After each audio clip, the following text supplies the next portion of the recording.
Now Ayrshire Radio podcast presents Ayrshire Insights with Elliot Boyce. It's time for the Local Legend Spotlight, and this week we're celebrating an Ayrshire business leader who's helped countless local companies build their brands, tell their stories and stand out in an increasingly competitive world.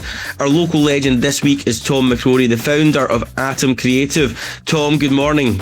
Good morning, Elliot. How are you doing? Yeah, good, thank you. Thank you for joining us. Right, before we get into the business, I'm wanting to find out a bit more about you. It's a Sunday across Ayrshire, so I've got the important questions that everybody wants to know. Are you a tea or coffee man? Oh, definitely coffee. Way too much coffee, definitely coffee. That's what keeps you going late at night doing the branding, I take it. It does. Are you a tomato sauce or brown sauce man? Oh, do you know what? That's a brilliant question, and I think it depends. It's definitely tomato sauce with bacon, but brown sauce on a BLT. There we go. Oh, a bit of a curveball there. We've not had that before. And talking about that, what is your go-to Sunday roll? My go-to Sunday roll is definitely a roll and slice. There we go. Definitely. Right. In fact, I put brown sauce in that one. There we go. There you go. So you're tomato for bacon and brown for slice. Yes. A good mix there. At least you've got a fair balance in your tomato sauce and brown sauce in the fridge. We're going to find out how Tom built Atom Creative and why helping local business succeed remains in the heart of everything he does. You're listening to Ayrshire Insights with Elliot Boyce. Now Ayrshire Radio. If you've just joined us, I'm chatting with this week's local legend, Tom McCrorie, the founder of Atom Creative. So Tom, let's start from the beginning. Where did you grow up? Oh, Jings, I grew up in a wee town that probably most people know called Maybole. There we go, a nice good Ayrshire person. Stayed in Ayrshire all your days? Absolutely. Well, I've moved around a wee bit, but mostly back in Ayrshire, which I love. And I'm in Prestwick now, which is fantastic.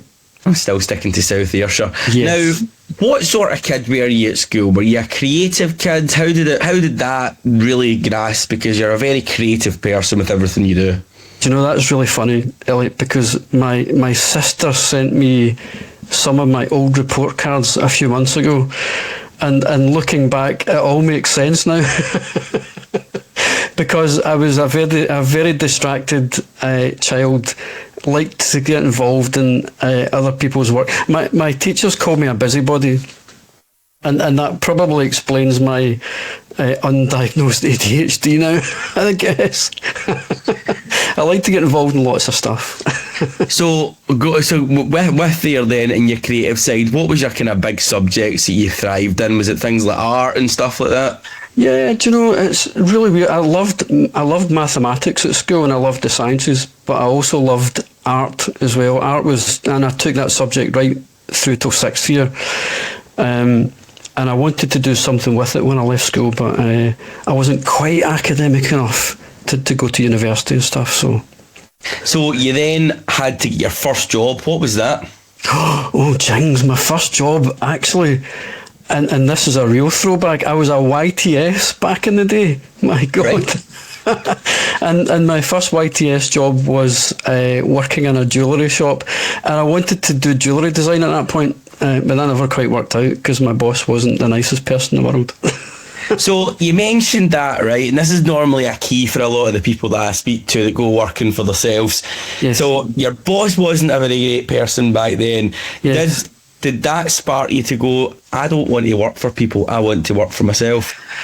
Do you know, looking back in my childhood, I think that was probably the route I was destined to take, because I would collect milk bottles when I was wee and try and take them to shops and sell them for more than the bottle price.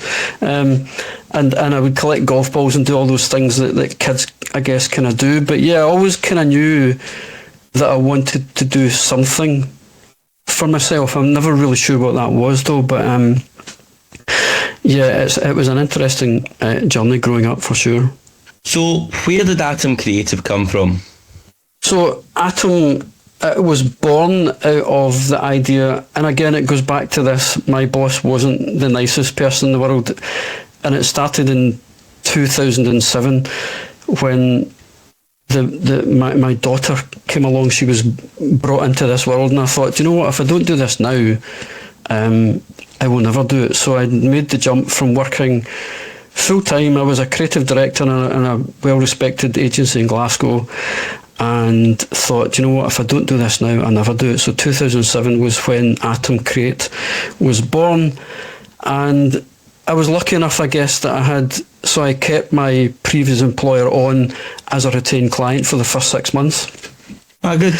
Which was great, because it kind of paid my wages really for the first 6 months while I was out and about doing my thing, trying to speak to customers and trying to speak to clients and grow my customer base at that point. So yeah, I was fairly lucky, I guess.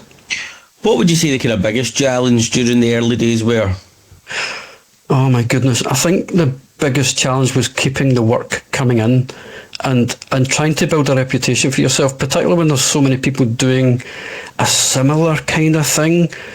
It becomes tricky, because you need to find what makes you different and what makes you unique. That took me a while to figure that out, because when you're first starting out, particularly in my sector, you pretty much do all the stuff that you can to try and build your reputation. But very quickly, what I found was that I needed to find my niche, I guess. I needed to find what made me unique in that sector. So that was the tricky part, because you go through so many journeys and so many experiences of, am I good at this, am I good at that? So trying to find that out is quite tricky. No, absolutely. And listen, I think that most people will look at branding and it looks like logos and colours and things like that. But I mean, I've worked with yourself, I've worked with people similar to you, and it's very unique, and to try and get somebody like myself who's maybe not creative in that sense, but it's trying to portray what I want for, whether it's a festival flyer or something along those lines, and trying to get that over, and people like you really take all of the information and probably countless phone calls of people flinging information at you to try and turn that into something that they'll like, and obviously it'll tick with the consumers that they're trying to get as well. Yeah. I mean, that's a great point. I think what I try and do is collect all that information and try and disseminate that into some semblance of order. And it's not just a logo, it's not just colours, it's not just typography. Those things are absolutely important. But it's about crafting that narrative and crafting that story in your customer's mindset, so that they get it, so that you're not always there to do the selling in the room. So it's crafting that in such a way that your customers can do it for you. Why is good branding so important for modern businesses? Do you know what? I always tell my customers this all the time, actually. Customers really nowadays just expect things to work. So your defining superpower is how you look. That's the thing that defines you as being different and unique. And I'm not just saying design something for the sake of it, because that can come across as disingenuous sometimes, but you need to define it in such a way that makes your brand feel different in amongst a sea of other brands. So there's a lot of chatter about AI, and there's a lot of AI stuff around at the moment, and it all looks really, really samey. So even more important nowadays is to make sure that it's crafted well enough that it doesn't look like it's been done with AI, because it all looks the same.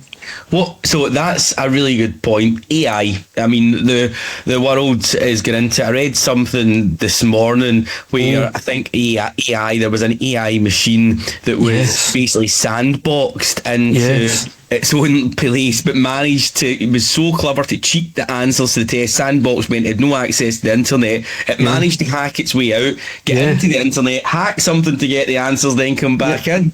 Yep, that's frightening stuff. I mean, that's what it did, was it hacked a startup, a tech startup. So it almost got to the point where it was thinking on its own, and that frightens the heck out of me and probably a lot of other people as well. Yeah, listen, the world is certainly becoming very, very reliant on it, and I think you're right in what you say. I mean, I've seen so many different businesses and kind of a lot of smaller people, obviously, who use AI for creating their branding because it might tick the box, it gets it done, it's another job off the list. But the value added from going to people like yourself and actually getting something that AI maybe can't just quite do. Not to say that it won't in the fullness of time, but you can certainly see the difference. Do you know what? It's a great point, actually. I think the one thing where AI doesn't get it right is it doesn't... Well, actually, there's a couple of ways it doesn't get it right. And I love AI. I'm an advocate-ish for it, and I use it in my flow to a certain extent, but I don't use it to create any work. But the thing where AI falls down, it doesn't have that emotional connection behind it. And actually, on a fundamental level, it can't create artwork. It can create artwork that you would use on a screen, but beyond that, it can't create vector-based artwork that would be scalable to print on really big things, for example. So that's kind of where it falls down, and I don't think it will ever be able to do that because it's a very screen-based thing to use.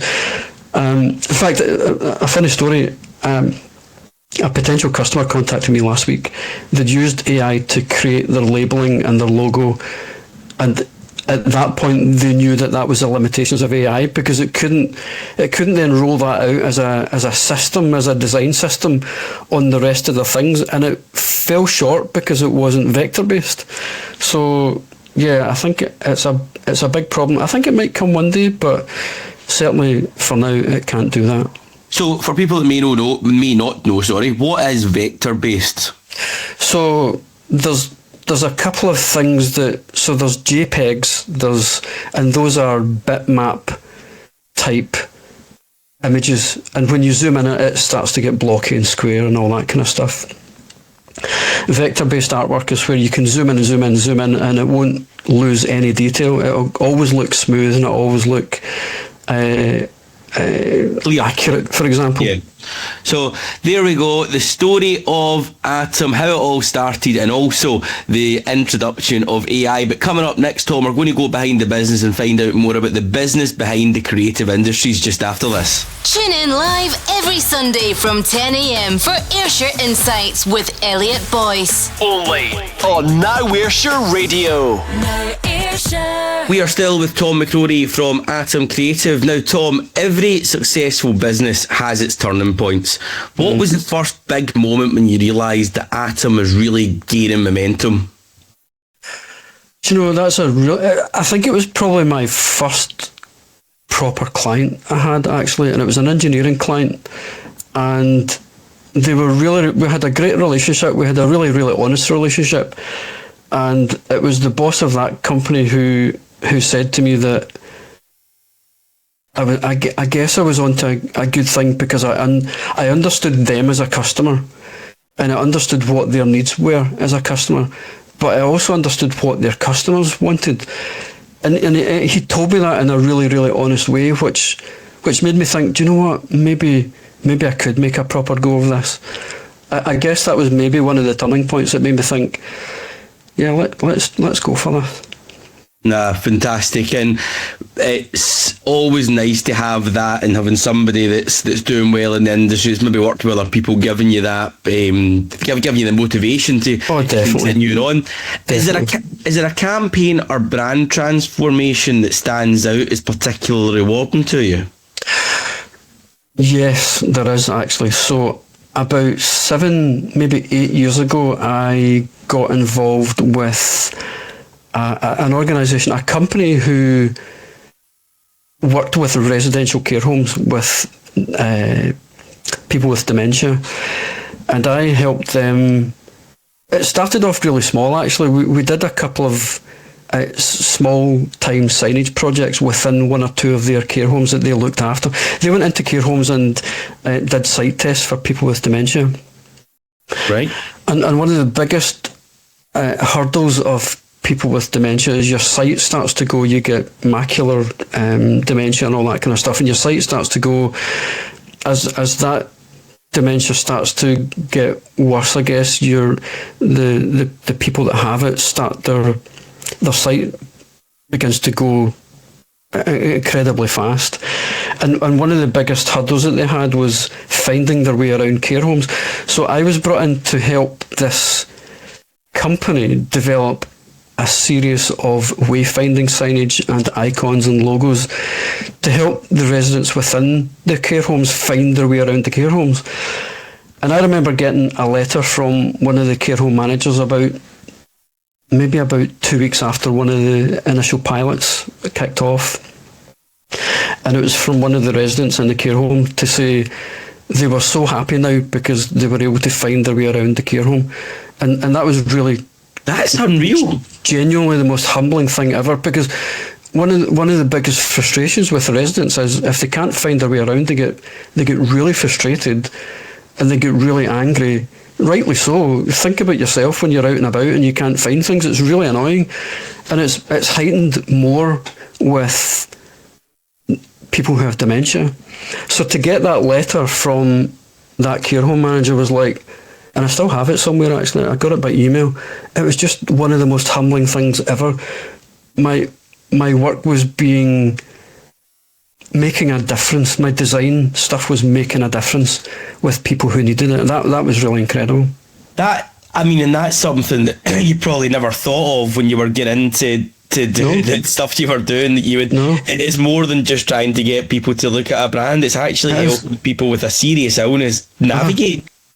Yeah, I mean, it was honestly, and I still talk about that to this day to some of my customers when they talk about the importance of branding and the importance of getting it right. And that is just a perfect example of how, when you get it right, the difference it makes for one person actually makes you think that you've made a wider difference as well, which is incredible. Now, fantastic, Tom, and a really nice story to hear as part of this, and something that you really wouldn't expect. Now, with any company director, especially in smaller companies as well, you tend to have to be a bit of everything, and it's more from your director, your owner, your sales, your marketing, down to everything involved with the company. How did you find that in the early days of being able to handle everything? How has your business developed since then? I won't swear because it's a family show, but it was really quite hard to take that on board, because you think when you start your own design company it's going to be all roses and flower beds, and it's not really like that. It's like most businesses, it's a little bit of a roller coaster, and because you have to take on all these hats, it becomes even more complex, dealing with accountants, dealing with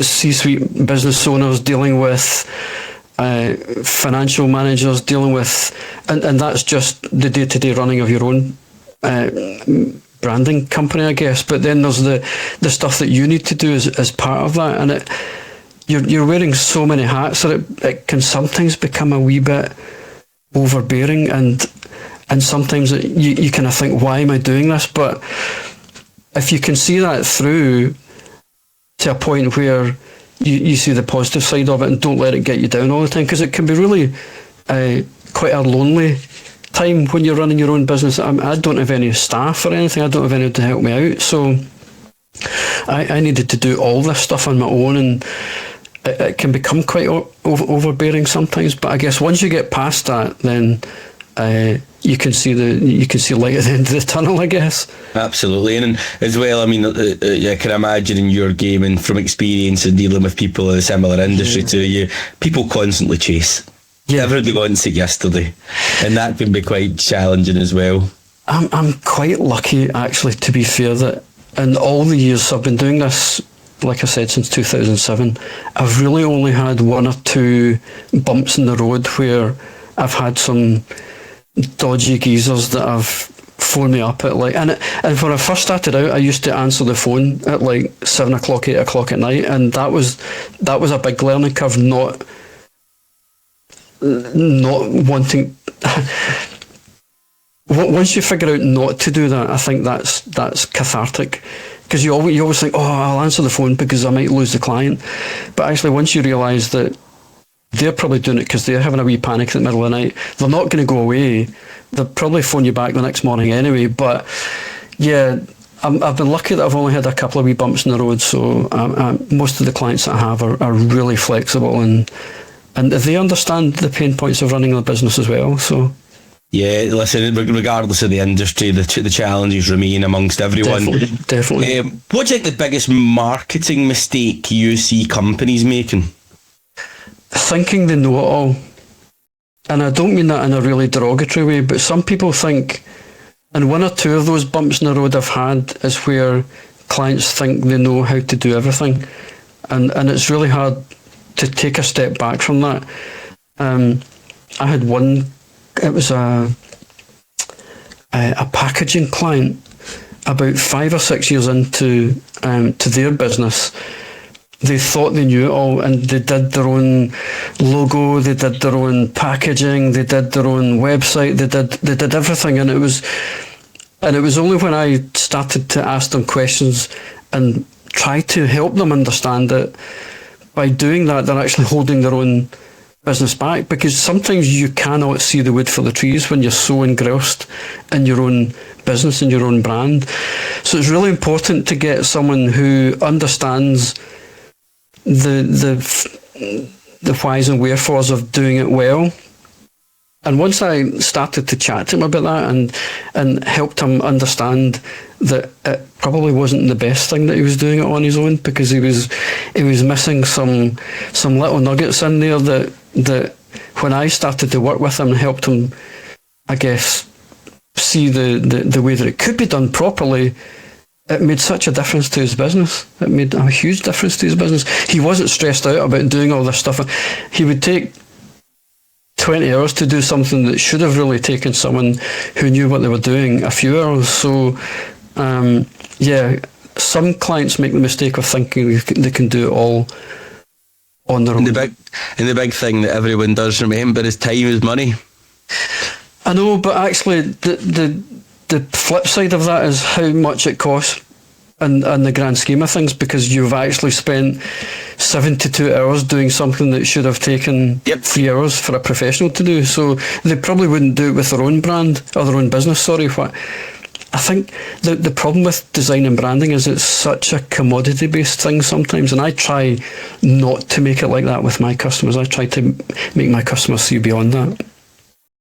And that is why you've managed to continue to build such a successful business over the time, Tom. And obviously you're doing a lot of work with us as well at Now Ayrshire Radio.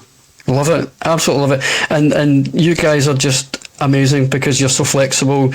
You know what you want to do, and you trust me enough to let me to do that. And that's priceless from my perspective, because I'm not worrying about all the stuff that you should be. I'm worrying about all the stuff that you shouldn't be worrying about, essentially. So yeah, that's great to work with.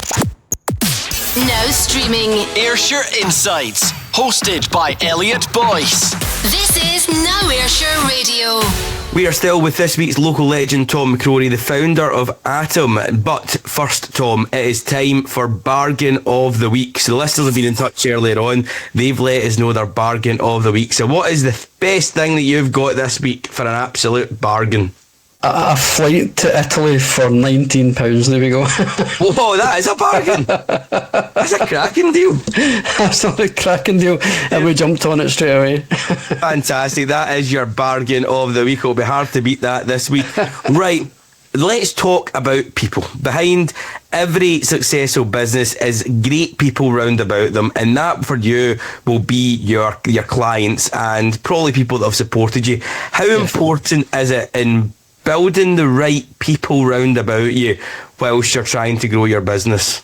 I would say it's priceless to make sure you do that. Now, like I said earlier on, I don't have... So when I first started out in my design company, I did employ some people, and it was fantastic, but in 2009, the credit crunch kind of hit, and there was a massive big slump in whatever I was doing at that time, and I had to let some people go. But I had some really great people who were better at doing stuff than I was, and I think it's a key factor. And I know it's maybe a little bit of a cliche, but definitely get people that are better than you to do what you can't do, and that's massively valuable. Do you have any scope, do you think, to be looking for people in the fullness of time, or are you happy to keep it with yourself?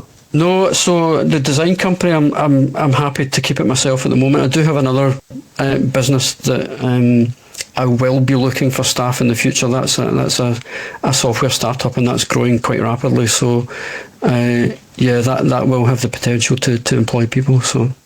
Fantastic, and there's a lot of, we mentioned software, a lot of young people who are really interested in software and the introduction of that in schools and stuff, etc. are showing more, so it'll be exciting to see how that business develops, Tom. Definitely. So you mentioned early on in the interview, from Maybole, now living in Prestwick, part of the Ayrshire business community. How important is it for local businesses to support one another? Do you know, that's a really great question. I think it's really easy to go out with Ayrshire and say, I'll go to a London company or I'll go to an Edinburgh company, whatever that might be. But there's a lot of absolutely incredible businesses that are more than capable of doing the same kind of stuff. Maybe dare I say, maybe a little bit cheaper. It's not always about cutting costs. It's about creating value. But there's just so many fantastic Ayrshire businesses around. That are more than capable of doing, and this not just in the design sector, engineering, architecture, construction, all that kind of good stuff as well. So there's a lot of fantastic Ayrshire businesses around. What do you think makes Ayrshire such a great place to do business? Oh, honesty. Honesty. I think sometimes I consider myself to be quite an honest, pragmatic person, and I think that's a honesty and transparency and friendliness, I think. There's a nice friendliness about Ayrshire, isn't there? Oh, there totally is. There really is. This is the Ayrshire Insights podcast with Elliot Boyce. Now Ayrshire. If you've just joined us, I'm chatting with Tom McCrorie, the founder of Atom, and it's time for 5 fast ones. So Tom, quick answers only. Don't think about it, just shout out the first answer that comes to your head. Jings. Right, you ready to play 5 fast ones? Let's go for it. Right. Facebook or TikTok? Oh, Facebook. Favourite takeaway? Oh, got to be Chinese. Best thing about Ayrshire? Oh, the people. Website design or brand design? Oh, brand design. And who plays you in the movie of your life? Oh, it's got to be... Oh, who's it got to be? Tom Cruise, there we go. There we go, brilliant answers. Thanks for playing 5 fast ones. We're going to be asking our guests to get involved with that every single week. Now, looking ahead, Tom, what is next for you and for Atom? So Atom is one of these companies that it's lucky enough that word of mouth drives that business, and I'm quite happy with that way of the business development. But the next big thing is my side passion, which is astronomy and astrophotography, and I've been creating a 6-day event with 12 key speakers in September, 15th of September to the 20th of September this year, and it's going to be fantastic. I'm so excited about that. Fantastic. And have you got any kind of big exciting projects out with that, expansions or ambitions on the horizon? The great thing about my side hobby of astronomy and astrophotography is I can tie that in with the design stuff. So I do have a really big branding project coming up, and it's a kind of a dream client for me, actually. I won't tell you too much about it just now, but it's a rebrand of an astronomy type publication, which is just a dream job for me. Fantastic, and looking forward to hearing more about that in the fullness of time as well. Now, when you reflect on your journey so far, what would you say you're most proud of? I'd probably say I'm most proud of the fact that I've managed to survive more than 20 years. That given the roller coaster ride it's been, it's really tough for a lot of people right now, and I'm really chuffed that I've managed to survive past a lot of companies that I really looked up to back in the day, who haven't quite, unfortunately, managed to make it through many a climate of doom and gloom, and I'm quite proud of myself for being able to do that. And it is a great achievement. I mean, there's a lot of companies that unfortunately can't keep going. I mean, there's been a lot of challenges through it all, I think so. and that everyone's faced with. Oh, listen, fantastic and great to hear it. Now, what's one piece of advice you would give someone thinking of starting their own business? Just go for it. Have the confidence to just go for it, because the last thing you want to do is look back and think, I wish I had done that. Make sure that you've got some kind of plans in place as well. I guess a little bit of a backup just in case, because you can never guarantee these things. But whatever it is you want to do, just go for it. Give it a shot. Jump right in. Give it a shot. Yeah. The worst thing that could happen is it could be successful. And exactly, and there really is. There's nothing to lose, and if you get knocked down, it's all about having the resilience to get back up again. Yeah, it's putting yourself in a situation, Elliot, where if, and again, I hate cliches, but if one door shuts, make sure you can get in front of another door so you can open it. So it's about making sure that you see opportunities where people don't see opportunities. So. No, fantastic. Now, if you were to say to a young person just now considering a career in marketing, design or a creative service, what would you say to them? So I'll use design as an example, actually, because it's a lot of people get marketing and branding and design mixed up. So I guess from a design perspective, get yourself a good portfolio of work. And even if you need to create that work yourself by writing your own brief, do that and make sure that it's focused enough and well executed enough. I think the issue sometimes is people think they've got a computer that can become a designer. It's not always like that. You need to have ideas, you need to have the ability to execute it. But as a young person starting out, that's the advice that I was given by one of my first art directors, who said, Tom, get yourself a really great portfolio of a broad spectrum of work, whether it's packaging, a brochure, a logo, and make sure that it's highly focused on the person that you want to go and work with. Another bit of advice that I was given when I first started out was don't just pick a company that you want to work with because it's the biggest and best company, because they'll get a gazillion people want to work with them. Maybe pick a company that's maybe a little bit more under the radar, but they're doing really good stuff, and then target them. Fantastic. No, great advice for anybody listening. Now, before we let you go, is there anyone you would like to give a thank you or give a shout out to? Oh, I'd like to just say a wee thanks to my wife and daughter, because and again, God, that's such a cliche, but I guess without having them in front of me and behind me sometimes, I think I would have found it really tough, because when you're working on your own, it can be really lonely. And clients are fantastic, but having somebody who doesn't know design can be the biggest breath of fresh air that you'll ever see, because they don't have any preconceived ideas of what things should look like and what should be, and they'll maybe spot something that you haven't spotted. So definitely my wife and daughter and my clients. And my first art director, who, I'll tell you this now actually, my first art director who let me borrow some of his design work to get one of my first design jobs. Brilliant. And listen, 20 years on, still going strong. Tom McCrorie of Atom Create. Tom, thanks for coming on this morning. Thanks very much, I appreciate it. This is the Ayrshire Insights podcast. Never miss an episode. Hit subscribe now.